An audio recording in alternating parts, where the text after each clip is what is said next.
ہے اگر ہم چاہتے ہیں کہ خدا اسے آرڈر کرے،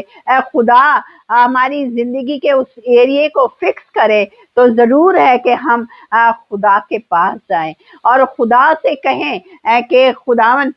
وہی جو تخلیقی پاور ایسے تو نے اس کائنات کو آرڈر دیا، ہماری زندگی کو بھی خداون آرڈر دے، کیونکہ اس کے لیے ہماری زندگی کو فکس کرنا کوئی بڑی بات نہیں، کیونکہ اس زندگی کو بنانے والا اور سنبھالنے والا صرف اور صرف ہمارا خدا ہے۔ اس نے انسانیت کو عزت بخشی اور اس بگاڑ کو جو کہ پہلے انسان کی وجہ سے، گناہ کی وجہ سے ہوا تھا، اس نے اپنے بیٹے